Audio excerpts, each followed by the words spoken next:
I'm just fixing this little thing here. And oh, I have to type this thing. Give me 1 second. Here we go. I'm over here and I'm doing this and I'm doing that. And then I'm doing that. I'm almost tempted to feel smug about being able to type something and hit click, but it's kind of a low bar. Well, everyone, here we are. It is the 9th of May, and a couple of things happened last year on the 9th of May that were very cool. One was that I had been back long enough to unpack and find my clothing and make enough floor space to be able to move around. And it was kind of an official day. It was sort of, all right, I've done a lot here. And the other was that I got invited to have coffee and chat with two lovely people who are part of the extended You Can't Do That on Television family. And we sat there and talked for hours about everything under the sun. And well, good morning. Well, good morning, Flynn. How are you? So I'm looking now at anniversaries of things that have happened since I've been here. Yesterday, I made an appointment to get my car, have its summer shoes put on. And I realized that it was the anniversary of getting the car-ish, a couple of days, either way, and that's remarkable it doesn't really feel at the time like it's going by fast. It's just that every so often, when you look month by month, or you look, every 3 or 4 months, and you say, "Well, good morning, Mike. How are you feeling? How are you feeling?" When you start seeing milestones coming up, and it feels like you're accomplishing something because you have these little tasks to do and some of them aren't so little. And the next thing you know, that task is done, and now there's room to do this one. So that was very exciting. And I'm also celebrating with a very sweet, lovely friend of mine who is a client sometimes, because she has gone through a hellish ordeal. And she's been very brave and very focused and very, very determined to get through it. And yesterday she got confirmation that she's basically there. She just has to go and pick up a piece of paper.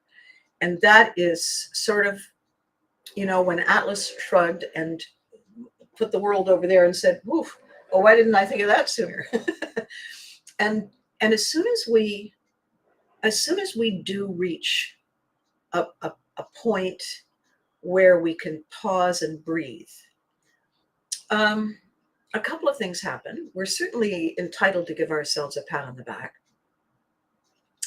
but it's also a time to assess how we're feeling. And what I wanted to talk about today is a kind of a ripple effect carryover, not only from my chat with you on Tuesday, but with this overall theme that I'm talking about, that I am giving us all permission to see the big picture and where we are in it, as opposed to, the up close investigation of, is it on the end of my nose? And when we give ourselves permission and somebody gives us the instructions and then shows us how to use them, a lot of things that are very important shift.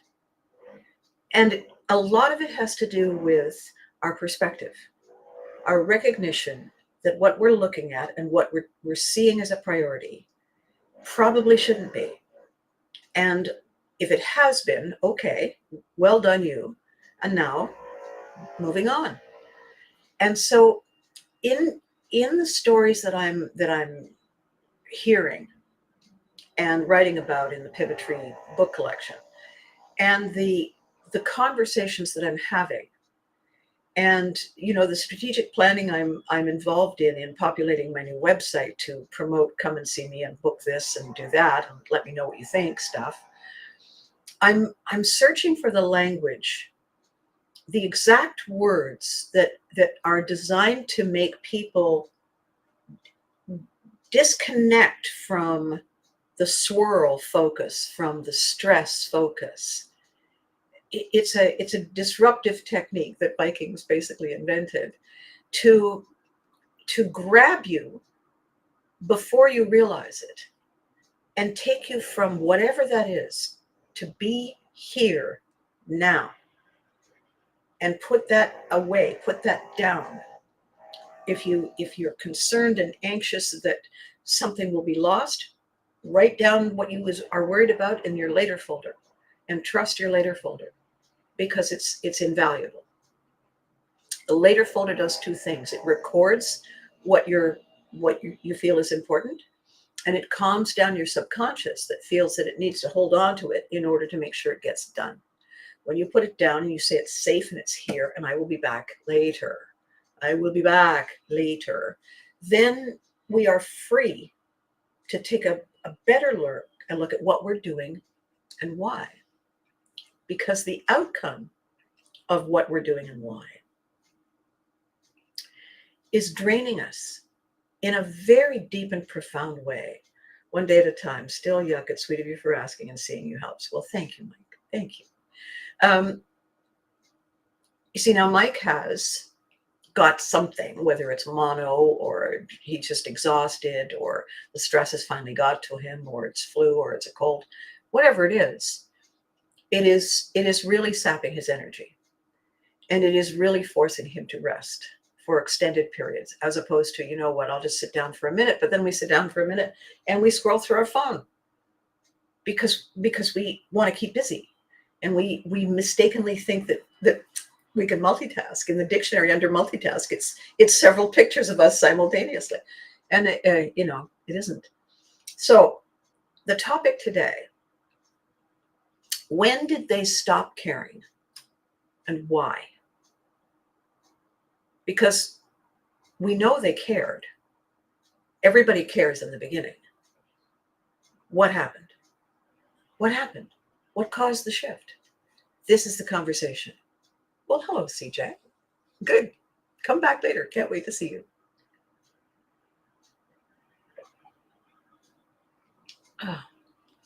So let us begin. I can't even be at my desk because of being so. Yes. So your body is telling you, knock it off. Knock it off. When Mike says he can't even sit at his desk, I get it. I felt that way. I go to bed and I rest. Because, so when did they stop caring? Something happened. Now, it's going to be two things. One of two things. It's going to be a great big thing. It's going to be a catastrophic cascade of coincidences. It's going to be immediate, huge, and overwhelming. That's the first category that causes them to stop caring about this. Because I'm not suggesting that people stop caring about everything. I'm saying they stop caring about something. And it's the something that suffers. The something and the people who have let go of that passion suffer because the caring is gone. So it's either a big hurdle, a big suddenly an oven, or it's an accumulation of small things. It's an accumulation of this by itself, not so bad. This by itself, not so bad.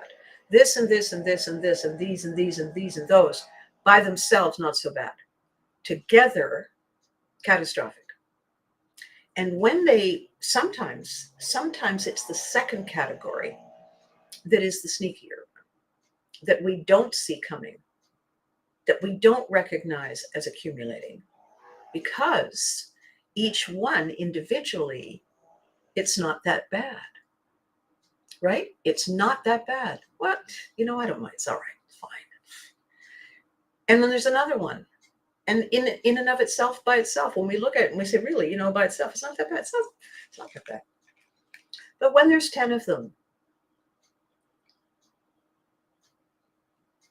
or 50 of them, and we have fallen into the habit of blurring our boundaries and setting our standards.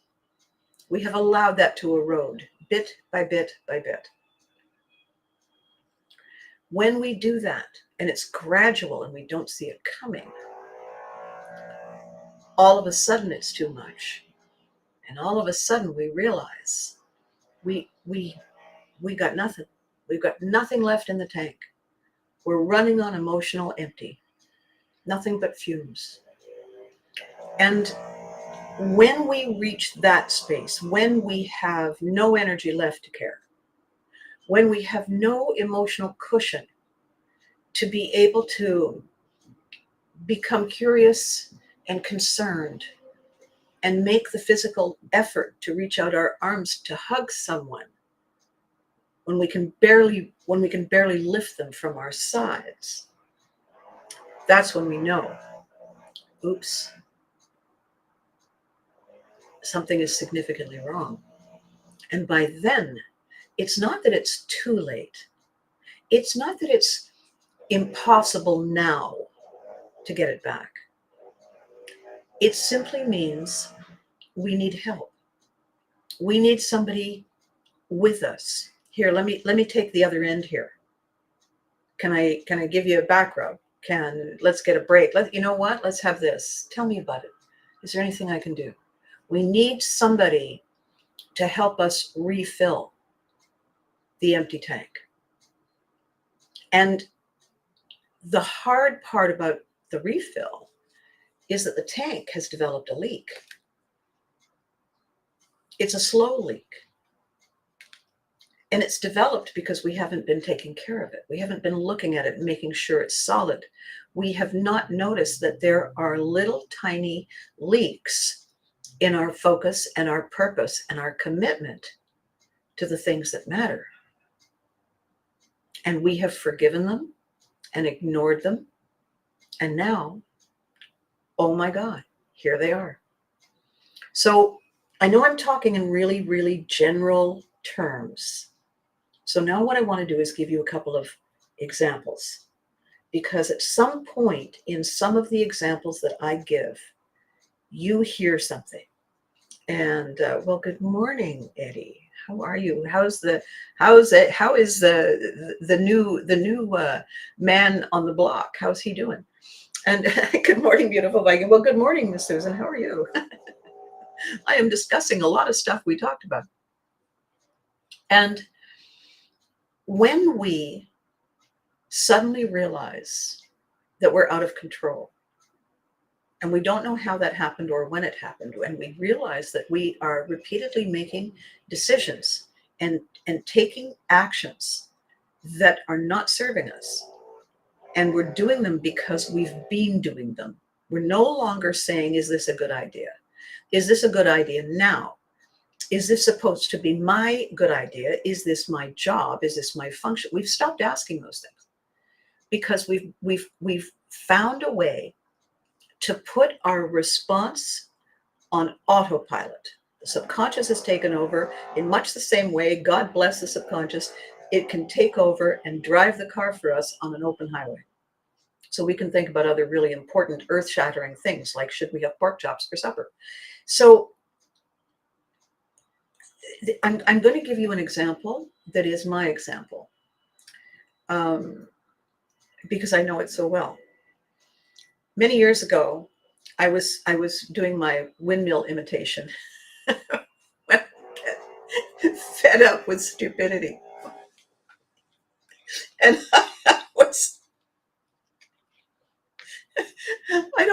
I don't look like Don Quixote who tilted at windmills. I look like the windmill when I do this. I was talking to this friend of mine who is, in terms of advice, her nickname for me, as far as I'm concerned, is blunt force trauma, because she says, "You want my advice?" You say, "Got it. Okay then." What was my name again? And I said to her, why do these people think working with me is a cruise? Is it not abundantly clear that this is a working warship? And she said, well, you pick people who aren't in it. They're just along for the ride. You pick them. I said, no, I don't. And she said, well, yes, you do. I mean, what do you ask them to make sure they qualify? And I said, I asked them if they're free that day. And she said, oh, and after that? And I said, I give them a pass. She said, yes, you do. You not only give them a pass, you give them a passing grade and a gold star for showing up. And I said, okay, you're right. And I told the story to another friend of mine who was a working Viking in so many ways, and he started to laugh, and he said, "You do know that the Vikings, they had to qualify to get in the boats. You know that, right? Like they had to prove that they didn't get seasick and they were strong and they could endure, and their wife didn't want them home in a couple of hours. You know that, right?" And I said, maybe. Of course I knew it. Well, then why don't you do it? And that was a journey of where the hell did I go wrong? At which point did I think it was my job to do their job when they didn't feel like it? When did that happen? And that was a long and arduous, was it this, was it this, was it this? And then I saw it. And the day I saw it, I said, okay, I need to write this down, because my trigger is invisibly wired. It happened so long ago, pre-verbal, that I do not know I do it. I do not recognize the kind of person who, without intention, just because they're standing there and they're breathing, that I can profile them, I can sense who they are, and I pick them because I will have to compensate for them. I miss all the signals. I mean, I see them and I say, no, I got that. I can handle that. And it had not ever occurred to me that it's not supposed to be me handling it, until I saw it and I recognized it for the first time completely. And the weirdest thing happened, and it's not that long ago when I saw it. I can now sense it. I can see in advance who they are and what kind of effort it would be on my part to bring them on board. I can see that it's going to be an effort on my part. Before that, I never saw it. I knew it, but I gravitated to it. And the question is why? Exactly how messed up am I? And it's not messed up at all. It's how I was raised. I thought it was how everybody does it. Why? Well, only child. Travel a lot. Never really got close to people long enough to say, so in your family, do you squeeze the toothpaste tube from the top or the bottom or the middle? I never had any kind of how people like them do things like this. Never had those conversations. Not because I wasn't interested. It's simply there were too many other things to think about. Where's the house being maybe one of them. And when I see other people do it, it tells me, when I see people doing something that is a form of self-sabotage, and I watch what they do, how they do it, and who they do it with and for. And it pretty much tells me how they were raised, because this is their operating system. And, we don't really think about an operating system. When somebody asks me, what is your operating system? And they mean my computer. I don't know. Is it Windows?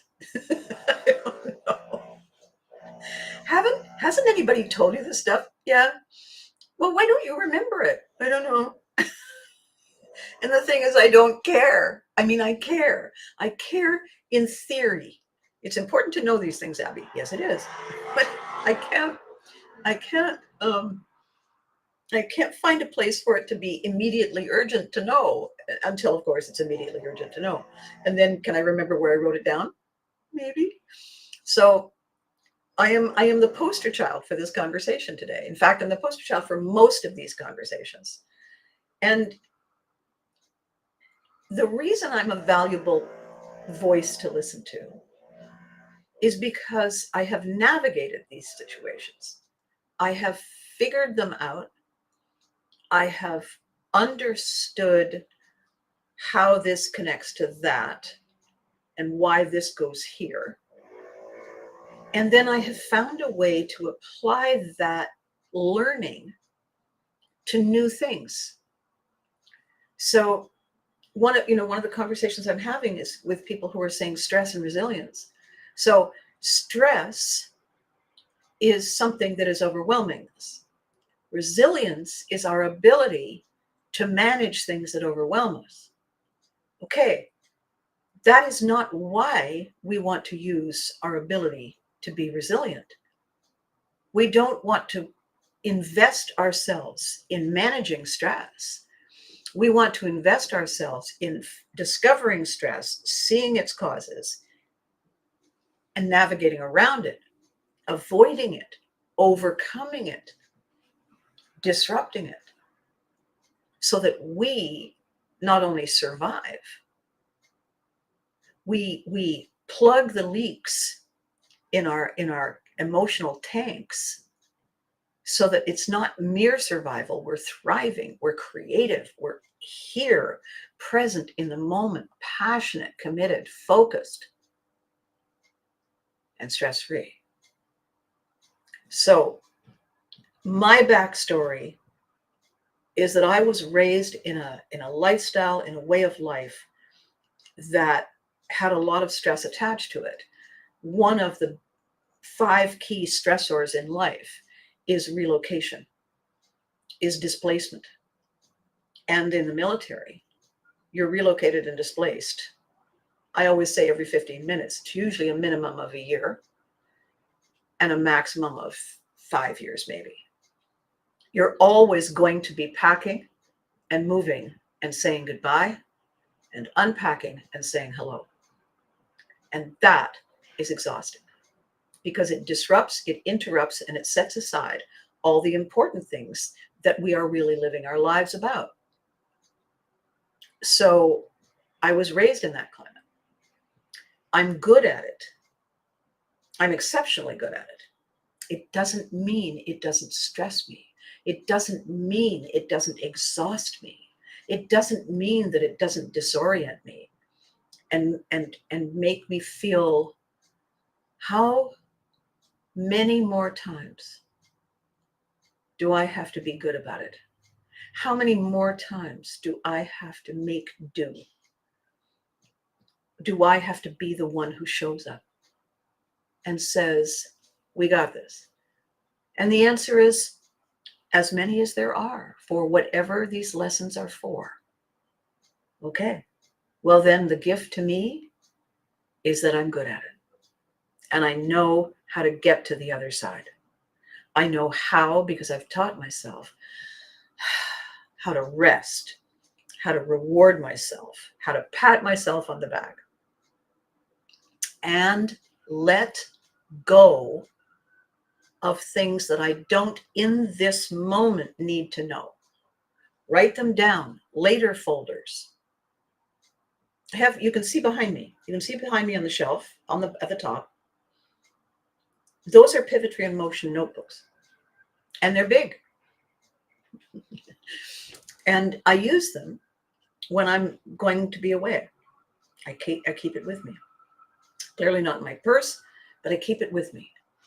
And I use it to write things down. And I use it to just scribble, sometimes draw things, make notes to myself, links to things. Why? I'm old school. The feeling of a pen in my hand, as opposed to a keyboard, although, keyboard typists from back in the day when people had typewriters. Um, I, I need to physically take it out of my heart, out of my energy, out of the back of my head. I need to physically take it out and place it there and write it down and see it and say it out loud, and then close the notebook so that I am clear. I'm not carrying around with me little invisible Post-it notes all over the inside of my brain. I'm clear to focus on the next thing in order to be able to care 100%. Because if I don't, who will? If I'm not the one renewing my license and making sure I remember, then I shouldn't be the one driving the bus. If I'm not driving my bus, who is? Are they qualified?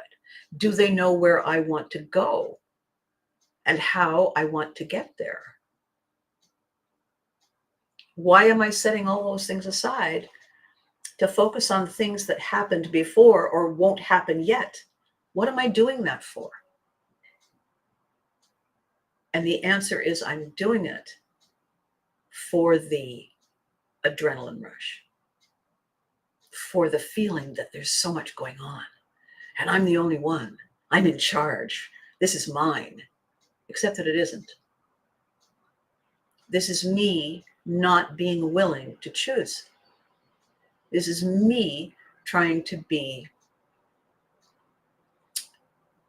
everything to everyone at my expense. Well, how is that even remotely right? If everywhere I go, here I am, then I'm the one who needs to be okay. I'm the one I'm walking around in. I'm the one who needs to get a good night's sleep. I'm the one who needs to have her wits about her in order to manage situations, rise above them, create new stuff, inspire people to say, oh my, can I have one of those? Does it come in blue? That's my job. Why would I try to do somebody else's job for them and not get paid, because they get paid to do their job in some way, good or bad? Why should I do it for them?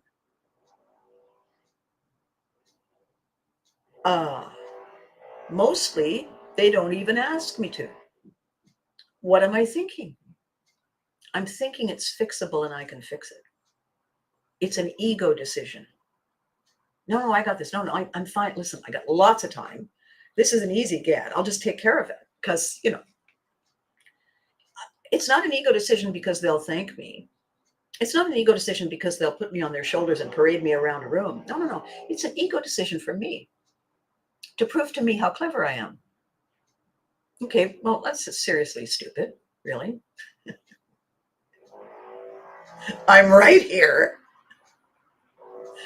And by the way, the more time I spend on that, the dumber and less capable I am to do the thing that's mine. The less resource I have to care,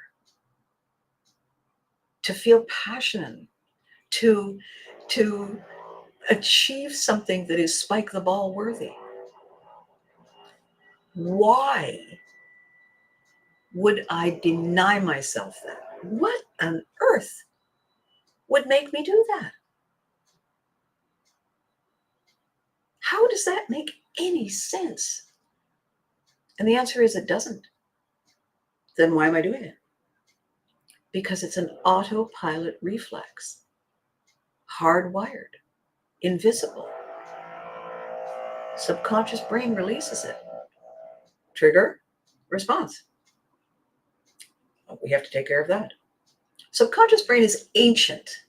It has no idea that there's more than one tribe. It has no idea that there's more than one focus or crisis or issue.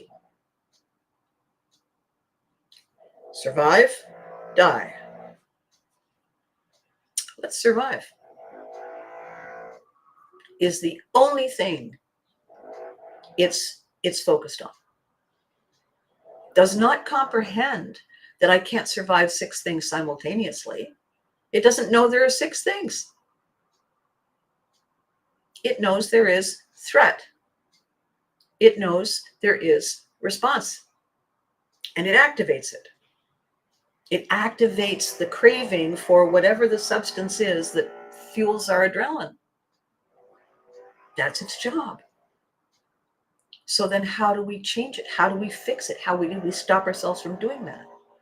And the answer is such a simple cliche.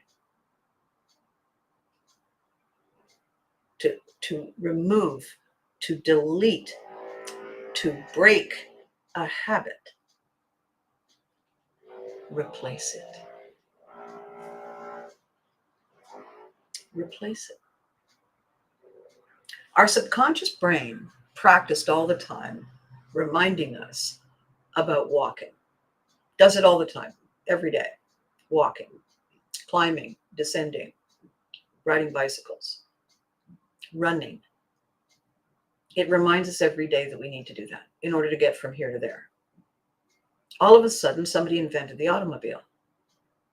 We were able to teach the subconscious mind the simple, repetitive habits involved in steering a car, in starting a car, in driving a car, when there's no weird traffic and crazy things going on. We taught ourselves that. We taught the subconscious brain to take that on. And it's very good at it. The number of times you reach a destination, you realize you have no conscious memory of the last 20 minutes on the highway up until the exit ramp. If you don't remember it, who was driving? Your subconscious brain was driving.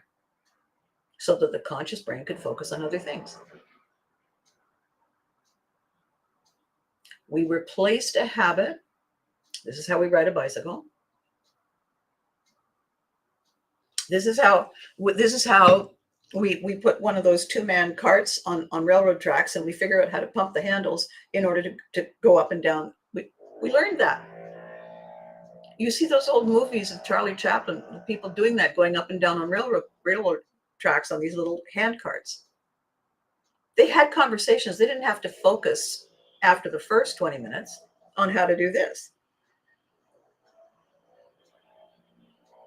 We can teach the subconscious brain how to get us from A to B. Physically, mentally, and emotionally. All we have to do is come up with steps that are simple and repeatable. And if we do it often enough, that becomes the new habit. And the wonderful thing about the subconscious brain, it's like, if you have too many things in your hand, you have your credit card and you have your phone and you have a pen and you have a bottle of water and you have a notebook, and somebody says, could you hand me my car keys? And you say, no, unless I pick them up with my teeth. I'm a little busy. Okay. Do you see this metaphor? This is what we're trying to do all the time, every day. We're not willing to put things down that we don't immediately need. Do I need the notebook right now? I might. Okay, but not right now. No, not right now. Okay, put the notebook down. I want to put the notebook down. Okay, you've put the notebook down. Then you don't need the pen right now. right now, just right now. No, I don't need the pen right now. Okay, put the pen down. While we're having this conversation, are you planning on talking to somebody or scrolling on your phone while we are talking? Well, it might be something important. Right now? No. The phone down. Are you thirsty? No. Why? Are you thirsty? I have water. Yeah. Are you thirsty right now? No. Are you planning on shopping right now? No. Oh, didn't realize I was holding it. Oh, oh. Here, let me help you with that. Can I help you with that?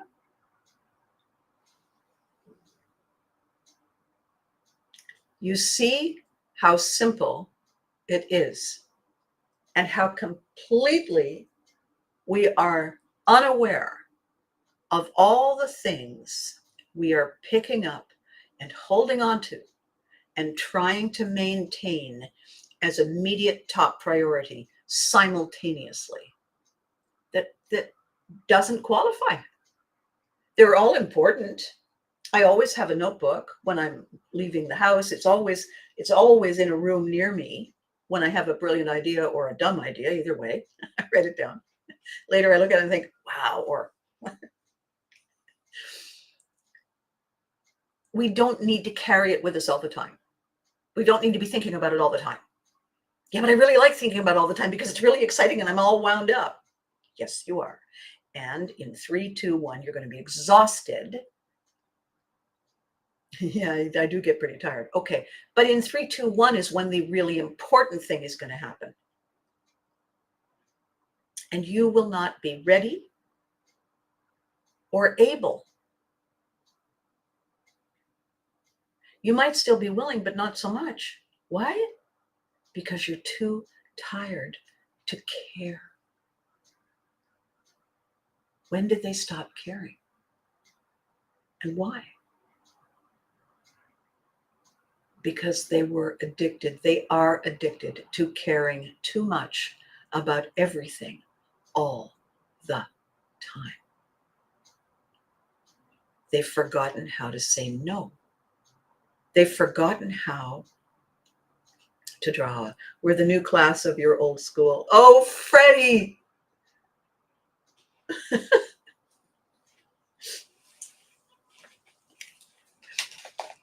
Oh, Freddie. New class, old school. Genius. Freddie, you are a genius. If, well, it makes so much sense. I must look like the junk lady from Labyrinth. Okay, so I used the. Okay, there's a roller coaster right there. Oh, Freddie touched my heart, and you made me, made me laugh at the crazy visual. I have the best people. I have the best people. Oh gosh. Okay, now all this physical stuff here, the notebook and the pen and the cell phone and the credit card and the bottle of water and God knows what else. Those are metaphors. Okay. It's not that we physically have them in our hands, although there's that. There's that. Carol always says, why is your purse so heavy? And,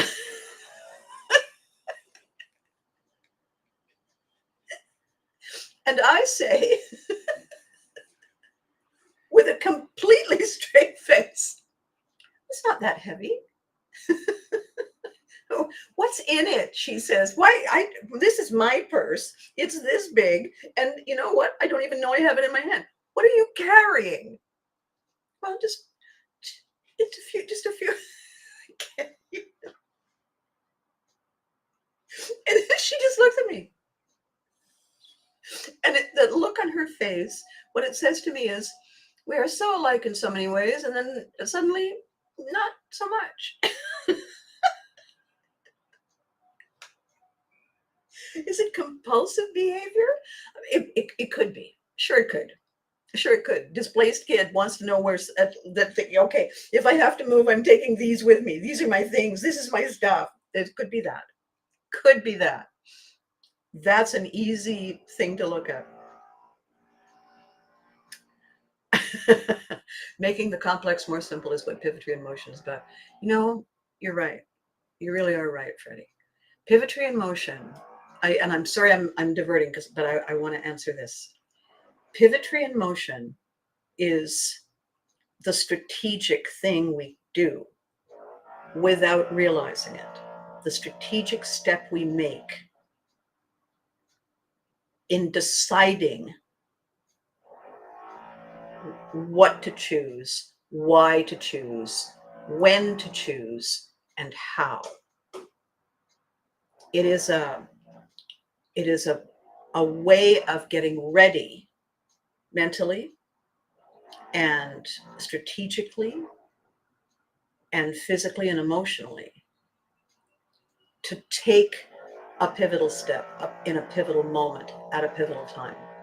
It is how we manage it, how we choose it, how we select it and profile it. It's all part of the pre-decision process. You cannot change direction before you change your mind. It is your mind that decides that you need to change direction. It is your mind that decides why. It is your mind that decides how. The actual physical doing. You know, people talk about think, plan, do, and they say, I'm a doer. Okay, so here's what you are. You're delusional. What you're saying is you don't enjoy the process of planning. You want to be the executioner. You don't want to waste time in meetings, waste time in discussing, waste time in organizing, waste time in planning. You want to get to it. Okay, but your brain still has to decide that it wants to get to it. There has to be that decision because your brain has to tell your foot to move. Your brain has to tell yourself to open a door. That brain says arm, hand, turn, knob. Or forget knob, open window, leap. Everything about Pivotry is a recognition that it's where you start before you start. And we make complicated things more simple because we realize we need to know where to start before we start. We don't gloss over the essential steps. We don't give in to the indulgence of cutting to the chase and instant gratification. We know the steps are necessary. That's why they're there. I don't see any reason for all of that stuff. Okay, well then do it your way and then come back and have to redo it. So more time, more investment in time, in energy and effort, and probably costs. Go ahead, do it that way. The reason for the cut to the chase, the reason to the pot of gold at the end of the rainbow, the happily ever after, is this fictional fantasy created by Disney that there is a happily ever after. And anytime somebody says that, I say, after what? Lunch? After the reception? Well, what happens the following Tuesday? Are we still around? Did I get a job? How was the honeymoon? When are we getting a new car? The end continues to move ahead of us. Because if happily ever after happens on Thursday at 3:30, then presumably at 3:31, there's nothing left. There's nothing to do. There's no story. Because what's after? Have we got a list? No? Then I guess there's nothing. So when we look like the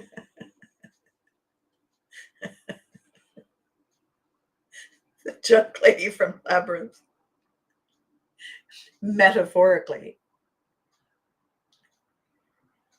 the things we're carrying are visible because they are triggering our behavior. So the behavior is an indication something's going on. I do this a lot when I'm working with clients, and I say, I want you to picture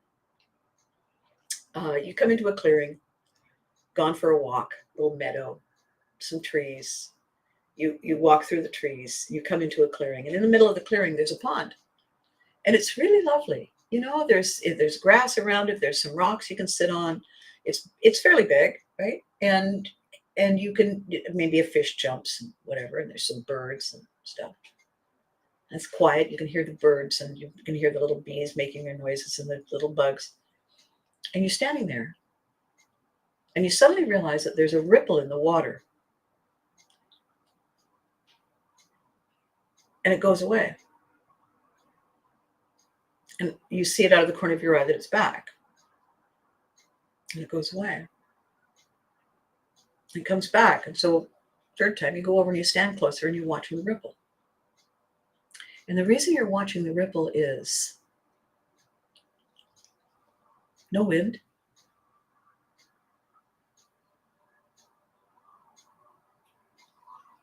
nothing on the surface. What's causing the ripple? Is there a stream feeding it? No.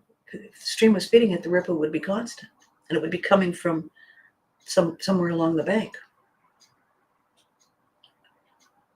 What's beneath the surface?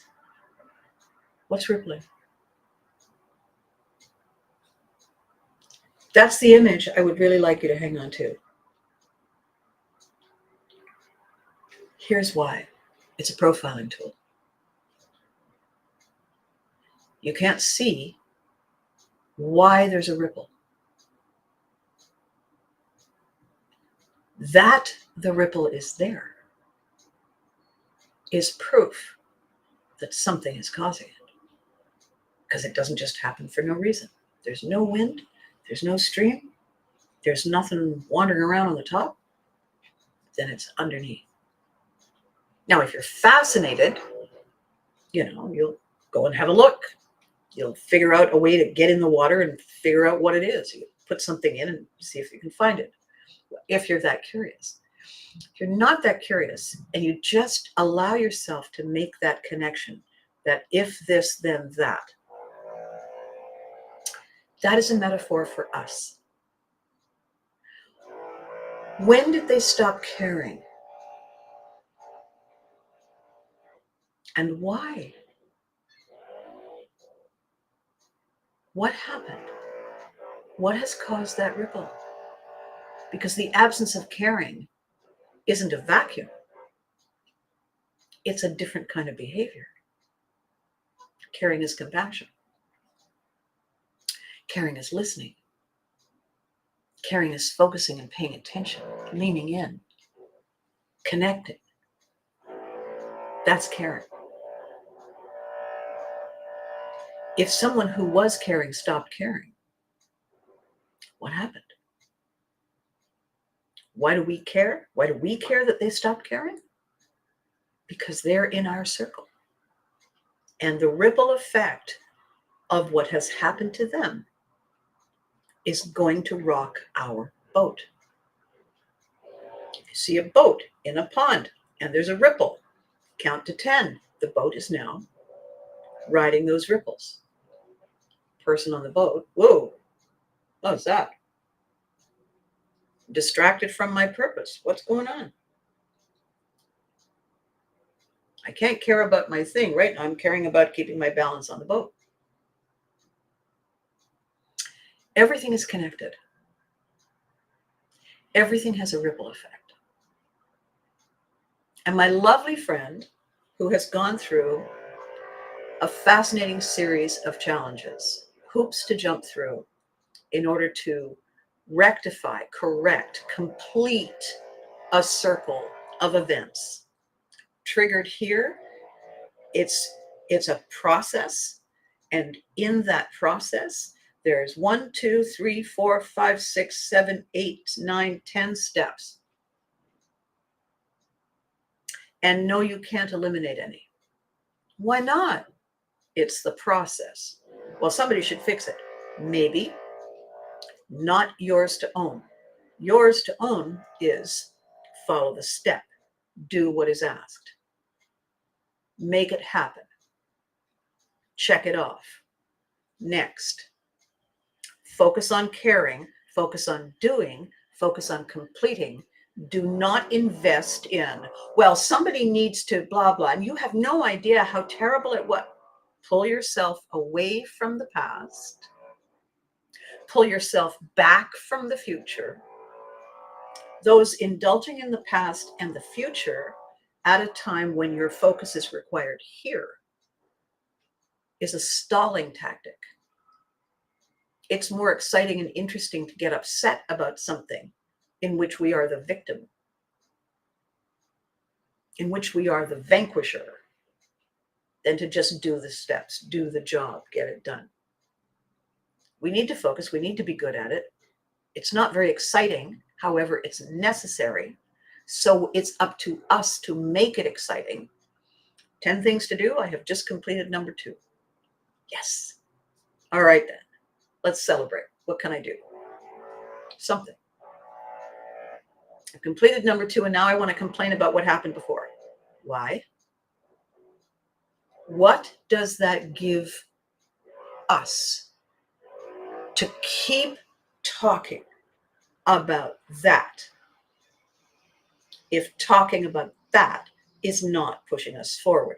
If talking about that is not giving us an aha moment for growth or success or stress-free? Now, what is that for?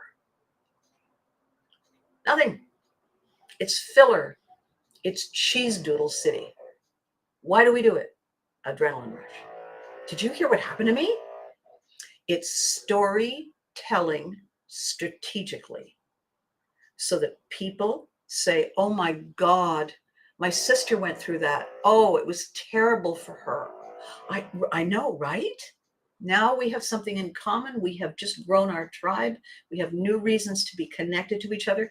Okay, but not based on toxicity, not based on complaining and shaming and blaming. Why? Because those are not energies for growth and ownership and winning and change. Those are tools to remain the same. And nothing in life remains the same. Nothing. Everything evolves. Rocks take longer to evolve. I wouldn't stand on the lawn and look at it all afternoon. You're not going to see much. But over time, rocks evolve. Trees. Stand and stare at a tree for a while. Nothing. Plant it in the spring. Look at it next spring. Oh, look at that. Must have happened when I wasn't looking at it. Tree's just standing here. Is she looking? She's looking. Is she looking? No, she's not looking. Oh, okay. Let's grow.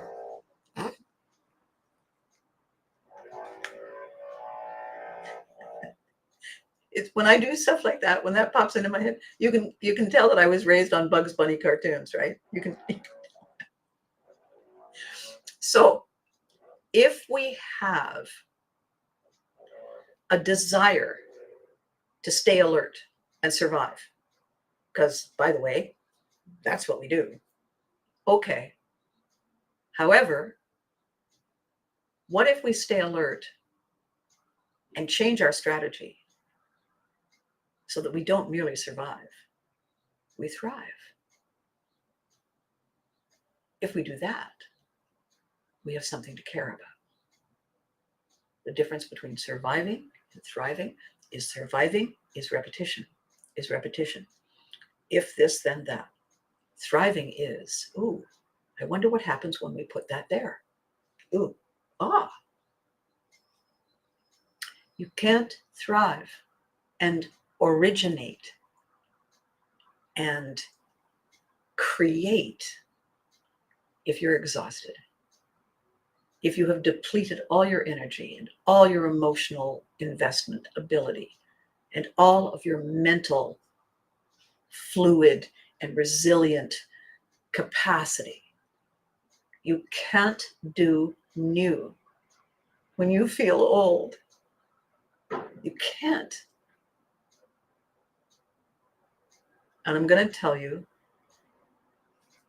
a training tool I use that is really, it's fun, it's simple, it's harmless, except for one thing. It helps us understand why we can't do the things we think we can do and why we certainly can't do them well. Okay? So here's how it goes. Quick sip first.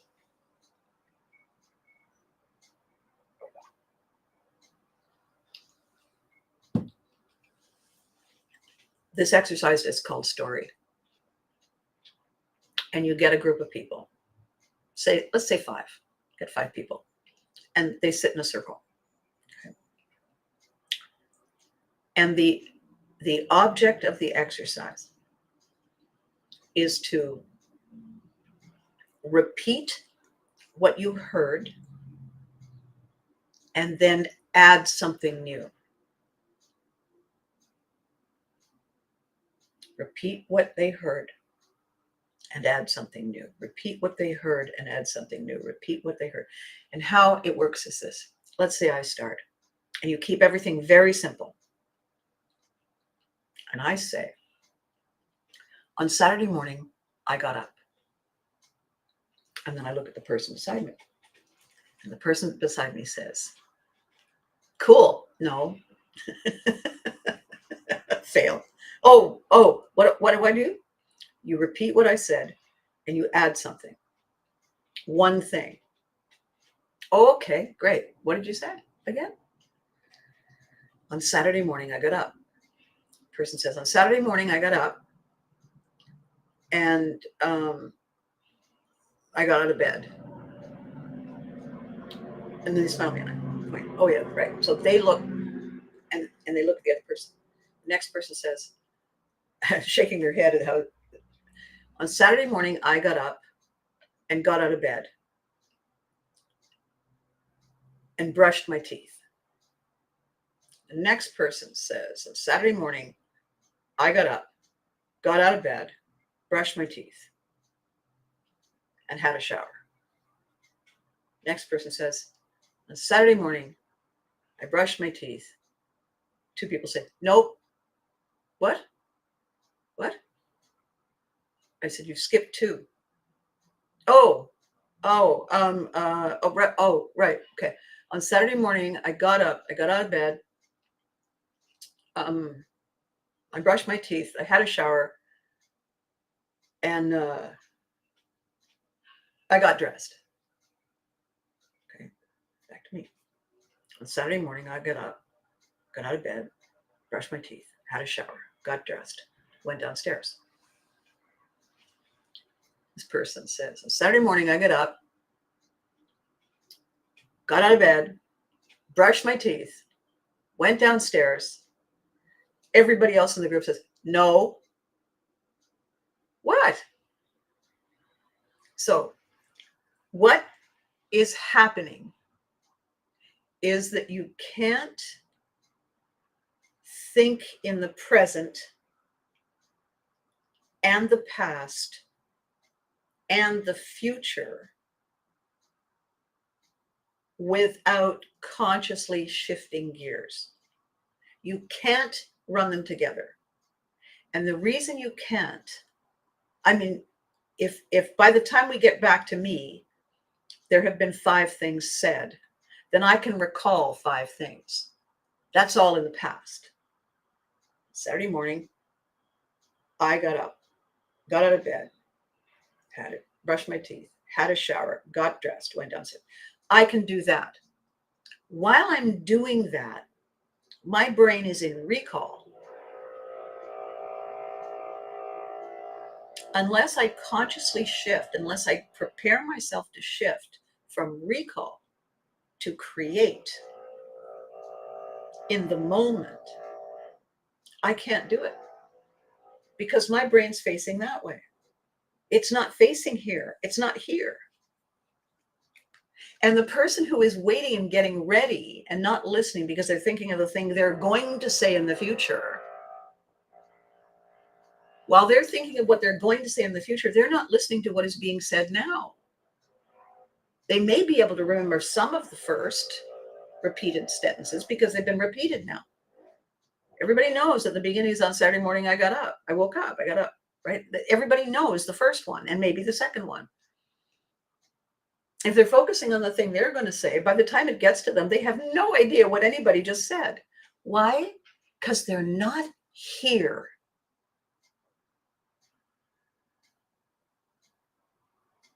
Wherever it is they are, it's not here. They're not focusing on how they're going to shift from past into present into future. Nobody has taught them that there is an actual process. There is a way you can teach yourself to do it really well.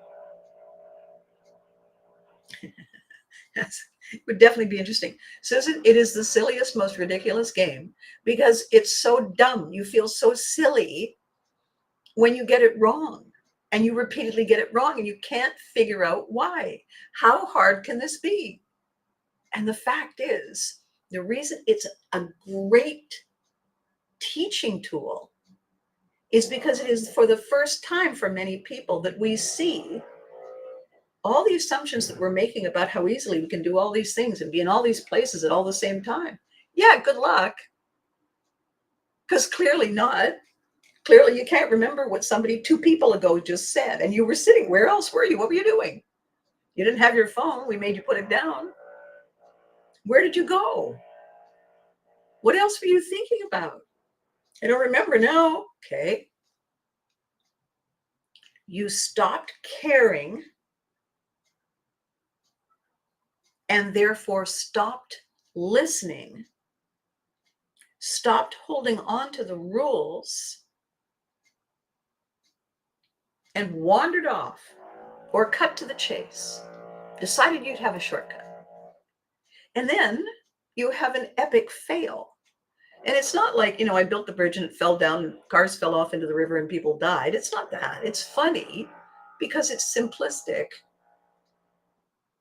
And it's a brilliant self-teaching tool because what you are doing is you are teaching yourself how to replace a habit with a habit. The current habit is remembering. The new habit is creating. The next new habit is projecting. While I create, I'm not remembering. I'm not using that habit skill. I'm using this one. I'm remembering how it works. It's going around, it's going around, it's going around. I'm saying to myself,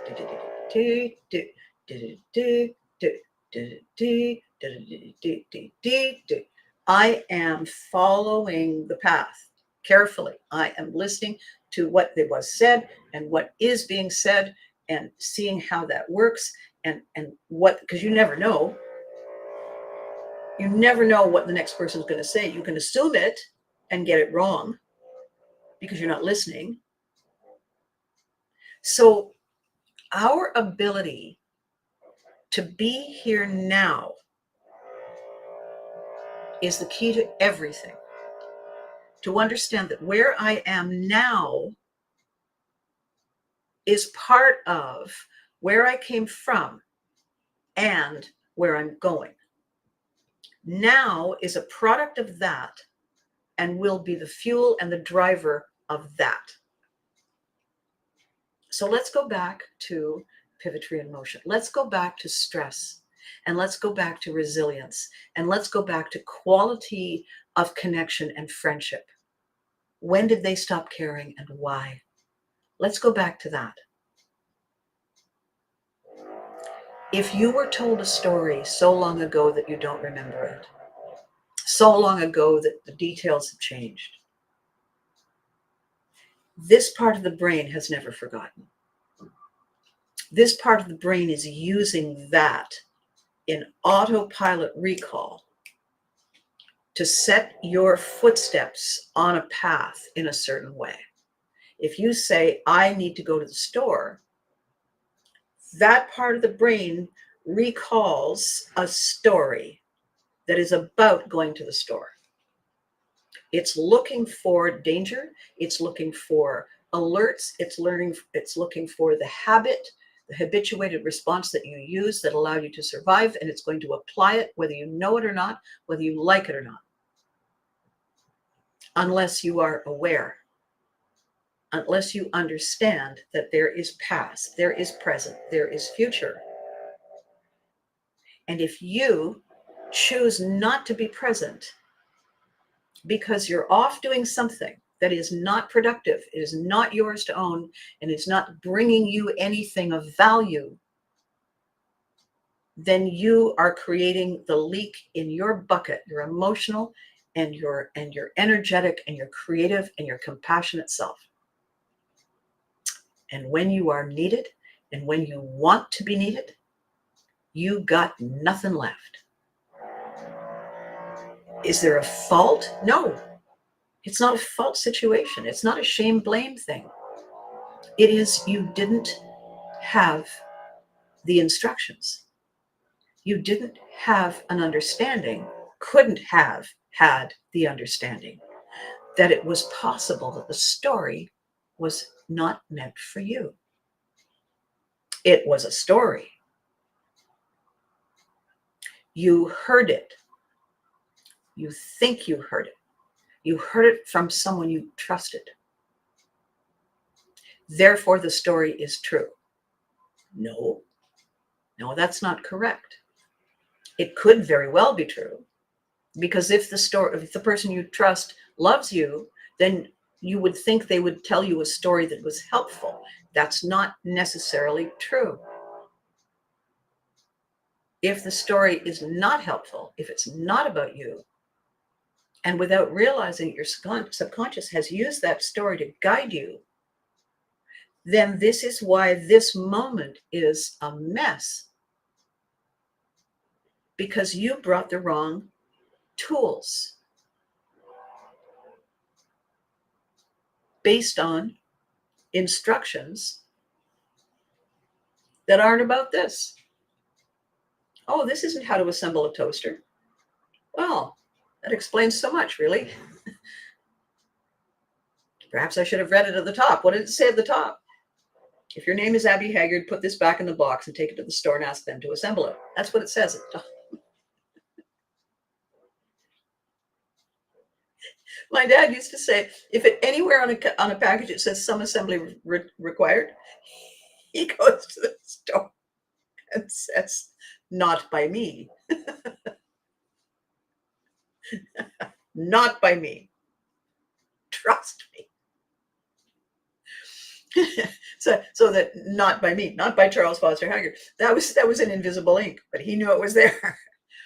So what happened yesterday to my dear, fabulous friend was that she got distracted and upset. And we pulled back from it, walked away from it, made the adjustment, saw a different perspective, took a breath, let it out. And when the next and final step in the process presented itself, she aced it like a rock star. And right after that, another amazing, wonderful, positive thing happened. It's kind of like a reward, you know? I passed the test, I got a perfect grade and a gold star. Why? Because we reminded each other that we can't make everything important all the time. We have to choose. We have to choose which important thing truly is the most important in this moment. And we have to remember the Whiffum song. What's in this for me? What's in it for me? What am I doing this for? Am I doing this to feel humble, noble, proud? Am I doing this to try to change something that is not mine to change? Therefore, a control situation? Am I working collectively to make something move forward? Why am I choosing what I'm choosing? Is it helpful in this moment? No? Then stop. The habit of choosing simply because it's an adrenaline rush is an unhelpful habit. Let's replace it with a habit of saying, who's on first? What's in it for me? And then go. Old habit, new habit. Keep doing the new habit, the old habit fades. I haven't ridden a bicycle in a while. I'm going to go out on a limb and say that the first few seconds are going to be memorable.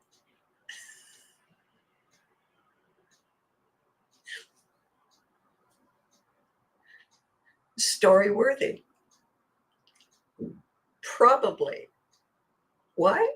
Because it's a long stored way in the back habit that I have not refreshed in a long time.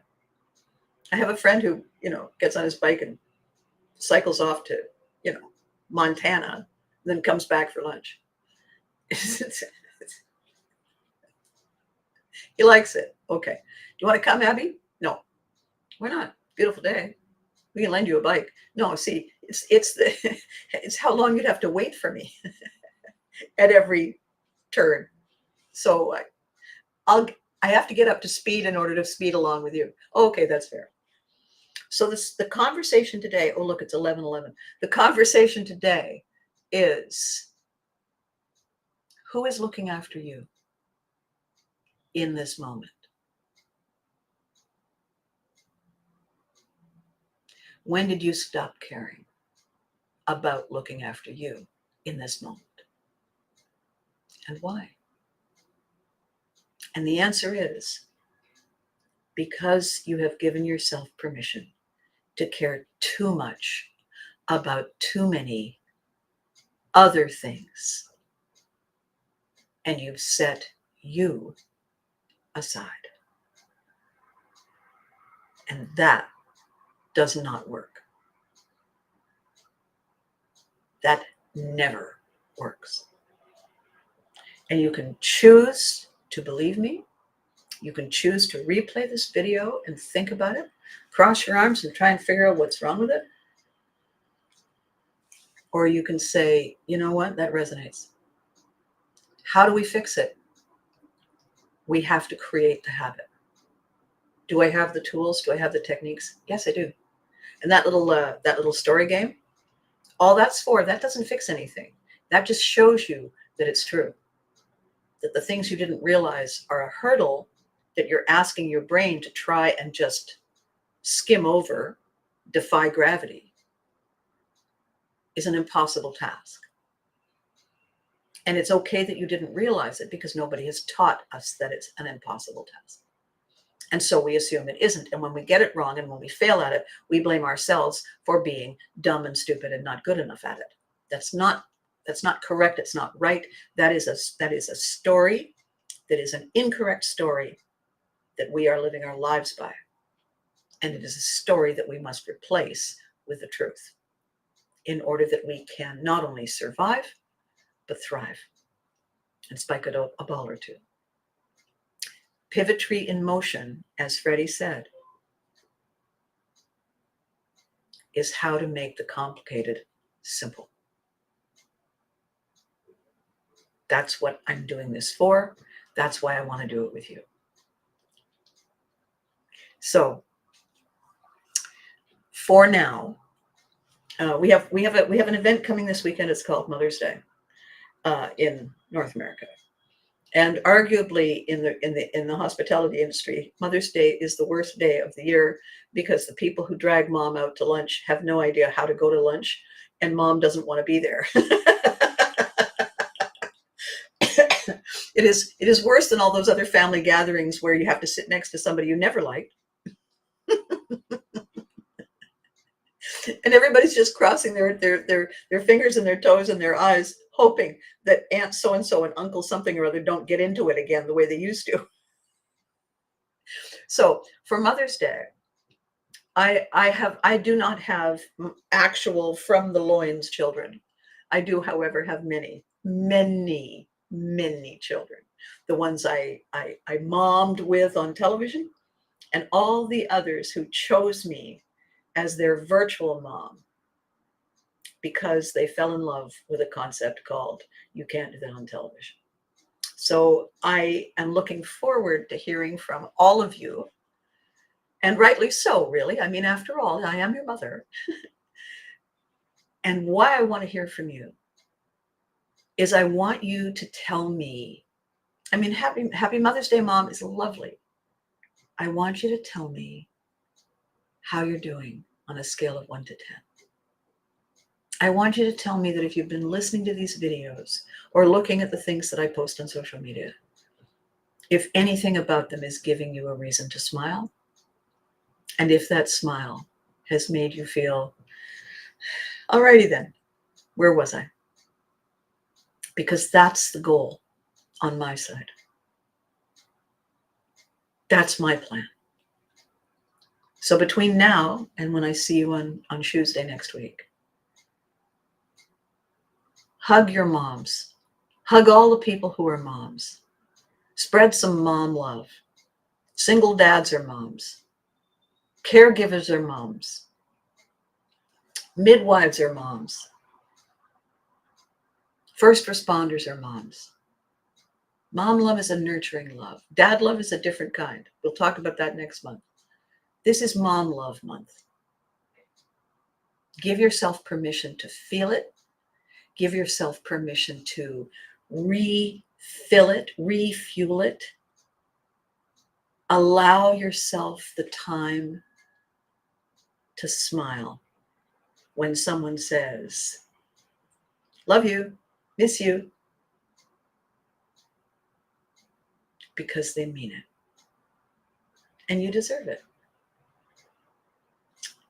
Makes you look thin and dull. No cavities and no calories. I mean, really. And it goes with everything. Okay. Instructions, be good to you. You deserve it. Hug your loved ones. They deserve it too. Thank you for watching. Tell your friends. Tell your friends that we are on a journey of discovery.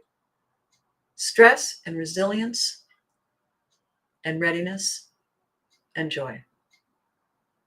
And we're doing it together. All right? And I'll catch you next time. Mm-hmm.